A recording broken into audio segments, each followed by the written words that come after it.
I saw the film in its final version when it played at the Rivoli Theater in Manhattan, which was a huge theater with a great big screen.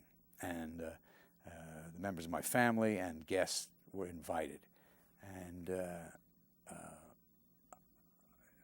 watching the audience react to it was wonderfully exciting. I mean, they just laughed and they screamed, and they did everything that we hoped they would do. I happened by coincidence to be sitting next to the Newsweek researcher who was sitting next to the Time researcher. And at the moment when Roy turns aft and the shark comes out of the water and he utters that great line that, again, I wish I'd written, called, I think you're going to need a bigger boat, the Newsweek researcher jumped out of her chair and landed on the upturned pen of the Time researcher, thus having a double screamer going.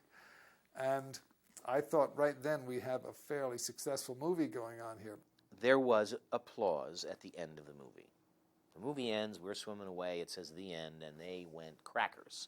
Everyone went berserk. However many people are in that theater, and I couldn't even tell you. Pretty big theater. They went nuts.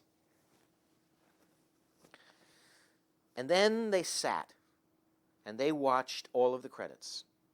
Every last one of them. And nobody moved. And then they applauded again.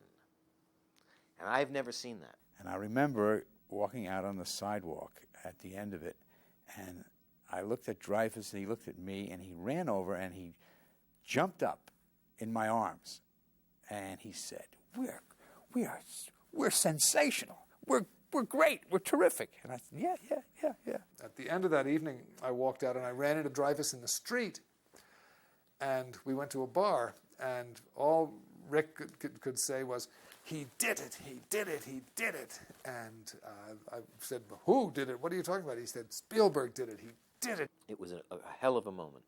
I felt so proud that I was in that movie, and so proud for Spielberg. And I remember getting on the phone with notes.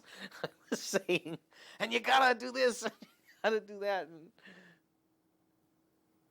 he was very pleased.